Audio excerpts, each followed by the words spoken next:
Welcome everyone to the King Moolah TV podcast. All right. Today's topic.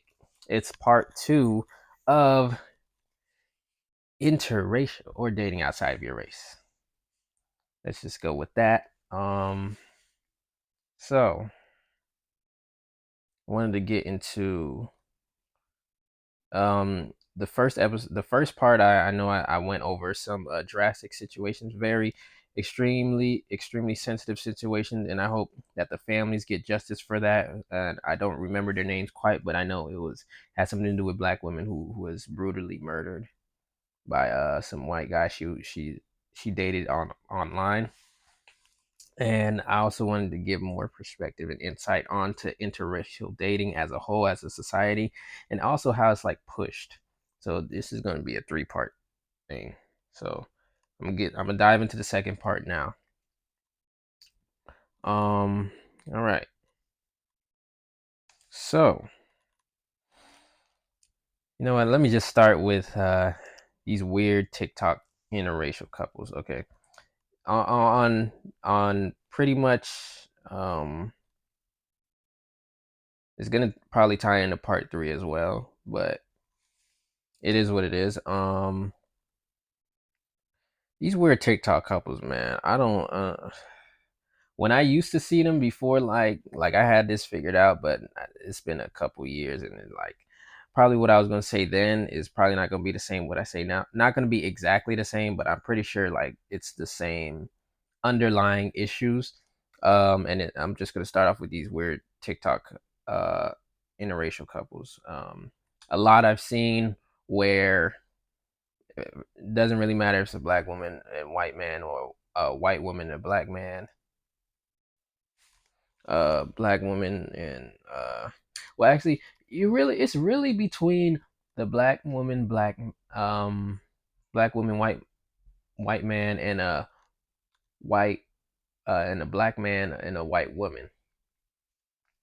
Like it's really between those two because all the other interracial couples, they really there are interracial couples that do not follow the mess that I'm about to bring to you. Like the truth of what some of these TikTok interracial couples are doing, and a lot of them stay out the way. So first and foremost, there are people who are interracial and who don't get in the mix of the nonsense that is interracial dating, like just the portrayal that they're doing.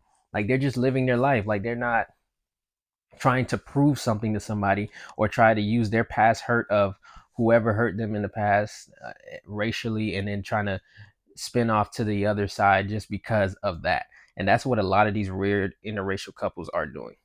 Okay, I seen one where a lot of them allow their a lot of black partners allow their white partners to call them out of their name, to call them derogatory names, to pretty much do slave content, which is or race play. It's a type of fetish that where where excuse me, where the black partner is pretty much acting like a slave or having slave tendencies or making weird captions revolving around slavery and like inner and weird fetishes that come along with that. It's bad. Race play as a fetish as a whole is bad.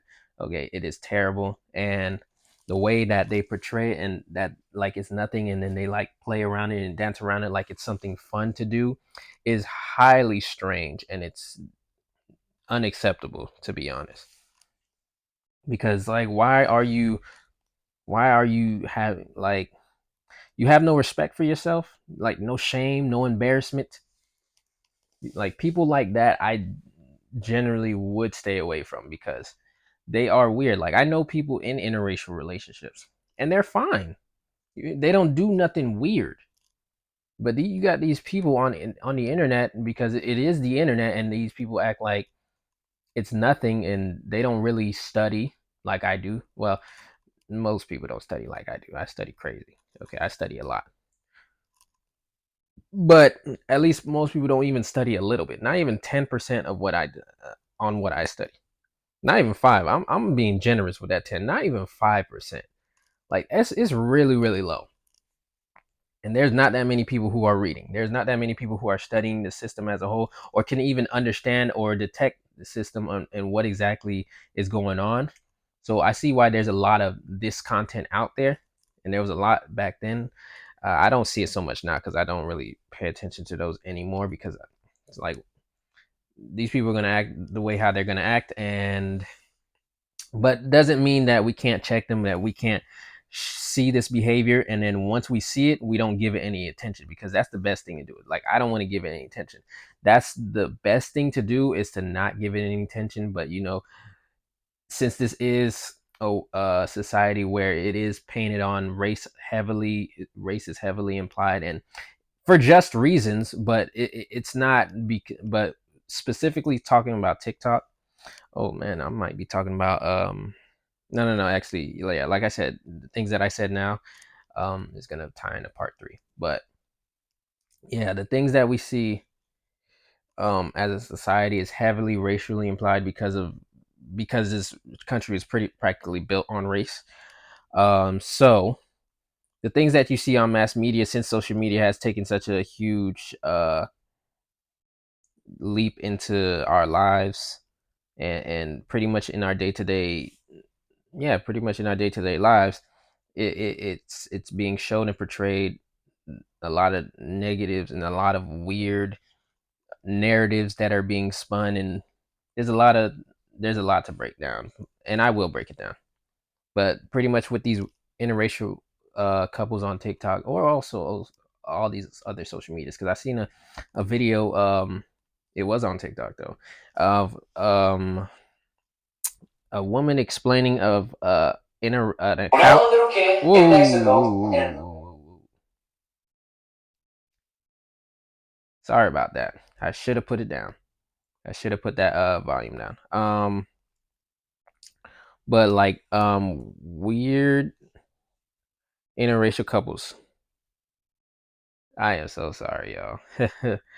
um I kind of lost my train of thought for a second, but let me get back to it. Okay, so there was this video I seen on TikTok of this woman, this black woman, pointing out of a weird account on YouTube that posts specifically posts interracial couples involving black women and white men, and how it's curated, and its intent is to somehow just plaster random interracial couples of a black woman and white men and their mixed children all over their account. And she was saying, let me just look, let me just see if I can find it again. She was saying how the reason why she thinks it's a weird thing to do, these because she feels like they have been hurt by whoever they were dating. So it was either a hurt black woman or a white man who has a weird fetish for these types of things. And I would actually have to agree with her on that. See if I find it. No, I can't see it now. It was on the other one. If I could find it. Wait, I think I liked it.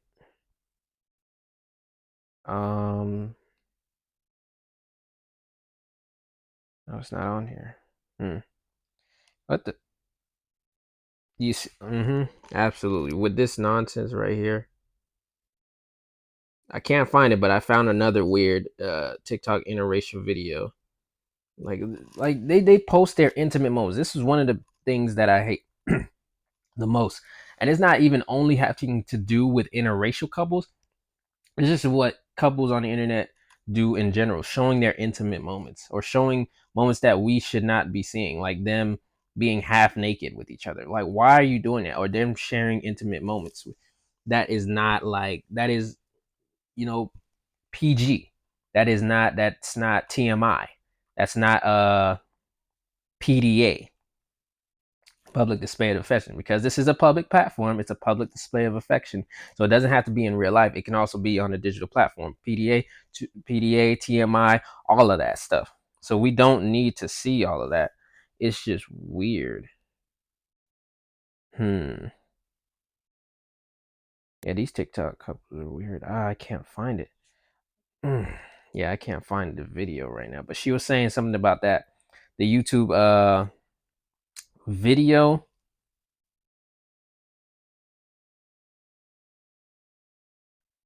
The YouTube video. Oh, I found it. Yes. Okay. Excuse me. Okay. So it was 29 videos. It's called, well, if you want to look it up for yourself, I wouldn't really recommend it. But it's called Bree, the brown skin goddess. You know, always they always try to call themselves that. A bit says hashtag swirl life. Weird. It says videos every week. Oh, this was actually posted in 2021. So I don't know how many episodes they have now or if they even doing that much anymore. You know, these people kind of get tired of these things after a while, or they don't. You know, who knows how consistent they are, because that's just, if they are as consistent as 2 years from now, they have some deep seated trauma that they need to go to therapy for, or that they need to heal from, because that is just too weird. But yeah, 29 episodes from May 5th, 2021. Excuse me, not May 5th, May 10th, 2021. And that's just the time she posted this on her TikTok about this weird interracial YouTube account, and from stolen content, and their mixed children. Yeah, so it's weird the way how some people want to make it seem like, um especially with white men and black women, like that interracial couple, that apparently that's a superior couple, and it's usually a hurt black woman or some weird white man that wants to troll or has some weird kink, whatever the case may be. It's just not good, and they make it seem like that's the best couple to be in, and that it will absolve racism, it will solve it. That will never ever happen. There's no such thing as that happening, as absolving racism, because it is systematic, and showing a few hundred interracial couples of black women and white men and their mixed children stealing their content. That's not going to do anything to absolve racism. That's not going to do anything. Plus, it's not even doing anything to actually, they're not doing it with like positive intent. They're doing it to get back at the black man that hurt them in their past life, or the black man that didn't want them, the black man that, this is all past hurt and trauma, and they need to go heal. That's the first thing they need to do. So it does not benefit us. It does not benefit us as a people, as black people, because I mainly speak to black people. I'm a black person. We know how this goes. You should already know. If you're already this deep into my podcast, you should already know this. Okay. I mainly speak to black people, but I can speak. Everybody else can tune in, but don't. I'm gonna set some rules for you guys, because you're supposed to listen to understand, not listen to try to tell black people who they are, or what they are, or what they need to do, or behavior. That's not none of your concern. You may listen to get a better understanding of who we are, but that's it. You don't get to tell us what we need to do. We tell us what we need to do. Okay? You can ask questions, you can try to get more understanding, but that's pretty much it. Because you cannot try to yeah, don't try to rule over us, because we already have to live in a white patriarchal society where systematic racism and microaggressions and all these kinds of things that are influenced by racism, we have to deal with every single day. Okay? Every single day. And there may be some exceptions to those rules, but the majority of us have to deal with that every single day, since it is so systematic and it's so subtle in society that maybe sometimes it's hard to see, but a lot of times it's not hard to see. And a lot of times money plays a factor. So why a lot of black people aren't standing up for themselves in the workplace, and this and the other. But that's for another episode. We're talking about dating specifically, relationships. Does not benefit us at all. Okay? These are just hurt people trying to convince us that it is that interracial couples is the way to go. Now, black men can do the same thing because they have done. They do the same thing. And according to whatever statistic, honestly, I don't even really want to bring statistics into this because this is more so observation and insight. I know statistics can be a part of it, but right now, no, I don't even feel like giving statistics. But I will say there tends to be more black men going to dating interracially, and black women are more loyal, and that's something we need to address as a people, which is cool. But there's a lot of black women that are starting to. That statistic is starting to change. Probably it's starting to increase. Black women are starting to increase to date outside of their race, which we know how that goes. Okay, so all this to say, um, is love love? Love is love, because you know how that popular phrase goes for people who they try to all lives matter, important conversations for black people. And when people say that, honestly, it is an all lives matter argument, because when black people say black lives matter, well, the so some people in the society, well, actually the majority non-black people seem to like to say, oh well, love is love and all lives matter. It's not the case. It's not the case. Okay. Because we're talking about specific things. You guys want to make it super so broad and that, oh, we're all the same, or we're all humans, or race doesn't exist. It clearly does exist because it has existed for over 400 years. So don't tell us that it does not exist or that we're just one race, because we don't act like one race. We don't act like one people. We don't act like let's not act like these things aren't systematic, and it has not been affecting us for centuries to come, for centuries. And that's why I do not listen. I kind of tune out when people start saying stuff like that, because it pretty much shows their character and who they are, and how they really do not care about our issues, but they would like to be a part of our cultures all across the black diaspora, black African diaspora. Like I said, we can get more into that some other episode. Actually, I might put that down. Let me come back. Okay. All right, guys. So, love is love. No, it's not. That's all I'm going to just say about that. Thank you guys for listening. I'll see you next time.